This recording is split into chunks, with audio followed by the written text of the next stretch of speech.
So, whole world, 'cause I know all y'all watching. So Lauren stole my trash can. I did not. That's how I met. That was my trash can.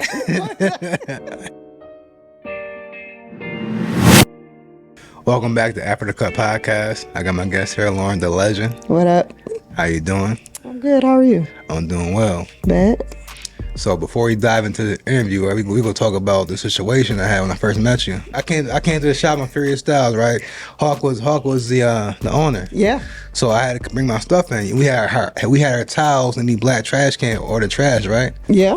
So I had two trash cans. Allegedly. Allegedly. I didn't see you come in with and I came in and it was missing, right? Cap. So I happened to look and it was Air Station. No. Here's how you know I didn't steal your trash can. Okay, how?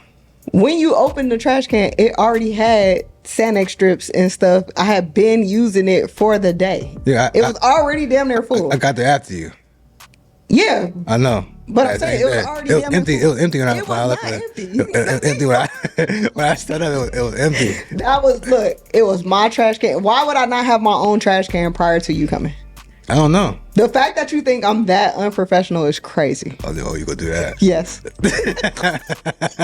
Absolutely. Like, yes, I have my own everything. I want y'all to know that. First off, if you are working in a shop, have shop etiquette, have your own everything.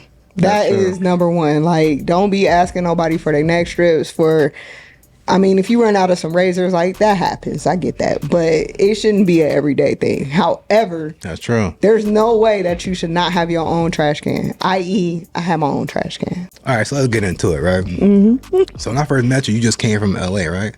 I came from Sacramento. Okay, guys, from Cali, basically. Yes. So, like, I've seen you grow. A lot of people know who you are for the most part, especially in the Atlanta area. Mm-hmm. So how was that adjustment coming from Cali to Atlanta to a whole new place, building clientele here, building demand for yourself, all those things? Like, how did you transition? Still to this day, it was probably the hardest thing that I've ever done. Anybody that's done it, like, went ahead and took that type of leap and, take that jump and make that move when you don't know anybody in this new state that you're going to. It takes a lot of faith. It takes a lot of trust. You're going to have a lot of self-doubt. You're going to question yourself, like, whether or not, am I doing, like, in what I'm doing, is this the right move?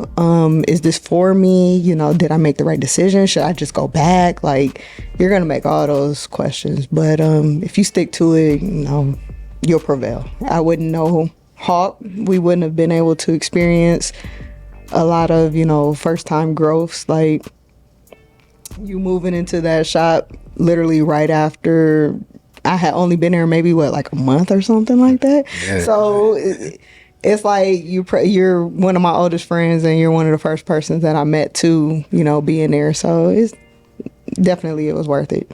So what made you choose going to Furious Styles? I was following Hawk. I seen, his growth, and definitely he was a major inspiration, to me personally, but especially to the barber, community, and what he was to Atlanta and what he is to Atlanta. I wrote down at least 5 shops that I wanted to check out. I knew Hawk had just opened his shop, I want to say like May 1st, and I came out here the end of June to check and see like where it is that I wanted to be. I didn't just move out here blindly. Like, right. I tried to do the research. His shop was number 5 on the list, and it's crazy. Like, I just pulled up the GPS, and his shop was closest to where I was at the time, and I went there and I checked it out, and it's crazy because he wasn't even there at the time. I want to say he was doing a hair show in Las Vegas. I sat there. I talked to Q. Q was like the first person like sat me down. I watched him cut and was like amazed, sat down, and he was talking to me at the same time. And then the phone rang, and it was Hawk calling the shop, like just checking on the shop. And they told him I was there. He asked if I could stay maybe like a couple of days till he got back. He came back, I came back, and when I came back, the welcome that I got from the shop, it just felt like home. Okay. And the crazy part is, I think this was like a Saturday, so he said he would be back Monday. Of course, everything else is closed on Sunday, and I pulled up to the shop on that Saturday like 6 p.m., so everything else was closing too. So literally, that was the first shop that I checked out, and that was it. That was the only shop that I checked out, and we made the deal, and I came. A lot of barbers, a lot of women, they are called female barbers, right? So that's a thing, right? So I know everybody trying to get away from that. I'm like, yeah, I shouldn't be, but Yeah, everybody say, I'm just a barber, Yeah. right? So as far as that topic goes, like how do you get around that? Because the stigma that come with it is like, even here, I got a female barber here, so people will be coming to her like, well, I don't necessarily never had a woman cut my hair before. Like how have you dealt with that? Well, which part? The topic of a female barber, or like having men doubt the skill setting? That part. Definitely know, like, that's what's going to happen, in the beginning of your career until you establish yourself, which it shouldn't. You know what I mean? Like, I don't know. I don't know why, like, having balls make you cut better. I don't know. Like, I just don't know. I'm like, what I found, like, I dealt with that early in my career, and I want to say like barber college, and that is what taught me, like, this is always going to be a topic, right. And you just have to let your craft speak for itself. I don't like the questions that, if I'm cutting somebody like just randomly, like on set or something like that, and then they're like, so how long you been cutting? Like, nigga, I know what you really asking. Like, stop. You know what I mean? Like, Facts, yeah. You know what you really asking. Like, you trying to gauge to see, like, how vetted I am. And I don't answer, like, little questions like that just because, this is supposed to be, like, a trusting experience. But one bad haircut from one woman shouldn't set the tone and the precedent of all women that now they can't cut because you went to one woman and you got messed up. So now all women can't cut. What about that one guy that you went to and then you went right back to the same shop and then you went to another dude that sat across from him? Like, right. You know what I mean? Like, men get so many more chances. So I just say for all the female barbers, we just have to make sure that our skills are really beyond up to par, and I think that's why we are leading the pack. Yeah, I've seen it. So they come in and ask her like, "How long you been cutting?" I'm like, you might go around the room about that question then. You know what I'm saying? As far as like a woman messing you up, I've seen dudes mess dudes up too. You know what I'm saying? And like you said, they get more than one. Well, sometimes they get more than one chance. Not as much as it was before, because like you said, people know where they're gonna go for the most part already. Yeah. You know what I'm saying? So I've seen it happen myself. You know what I mean? Yeah. And I did say this too. So when it comes to like female barbers, right?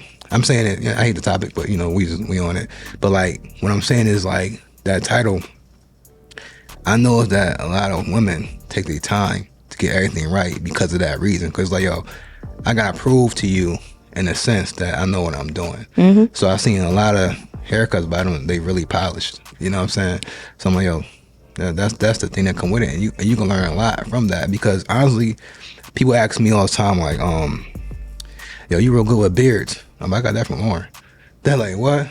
I'm like, yeah. I said, because like she was so tedious of how she got these lines on her face, right, to make it match. You know what I'm saying? Because even with that right there, you kind of part of someone here that you naturally don't have yourself. You know what I'm saying? So to see you do it so well, I'm like, damn, she doing this better than me, and I got a beard. You know what I'm saying? So I'm like, all right, let me see what she doing. You know what I mean? So when I saw you doing, I'm like, okay, that's dope. Cause I always used shaving cream. Right, and it would be in the way. Yeah. So I'm like, I'm tearing these niggas' beards up right now. You know what I'm saying? So when I saw you do it, I'm like, all right, bet. Let me try this technique. You know well, thank you. First off, this is my first time ever hearing that. Let me come on this podcast more often. I had to pick the right time to tell you that. You know what I'm saying? No, I appreciate that. That shop was just such a gem. Like, we was able to learn so much from each other, and we seen the progression in each other's skill set. And that shop was everything, man. I killed to go back just to that. 2016, that was a different time. We was getting money. Yeah, we was getting money. We was getting money. Yeah. We was probably Yo, like that- the most expensive shop in listen. in Atlanta. That was the vibe, and it's like that's why now you hear people talking about like y'all trying to 40 cut. We doing that. We was doing that in 2016. You know what I'm saying? You have no idea, man. It's like Right. even me moving from California, like I was charging 30 out there. So think about it, Right. like I moved down there half across the country, like for a $10 difference. But it wasn't even that. It was just the experience that we had in there. It's like me, you, Tariq Navar, Q, Hawk, like, and then we just, we had some funny music up in there too. You know what I mean? But we just had the shop standard was just, it was so high. I don't even know how, like, You can get about Fonz too. Fonz in there with us too. Fonz. Yeah. We had L. Yeah, we had some hitters in that shop, man. That was cool. That was dope. And also, you can attest to it. I tell everybody the story, right? But you was there with me, right? So we talking about Q. You remember when Q took that kid with the afro and made that joint like a mushroom and then faded it and then curled it up? Like, we both over there like, how did you just do that? Q was doing so much stuff that was just like so ahead of the time. He was just older and didn't have the social media. Like he wasn't social savvy. Like he just didn't care for like trying to capture everything. Right. But between that and like his color theory was amazing. But just how he blended everything and like his techniques, that was just so ahead of the game.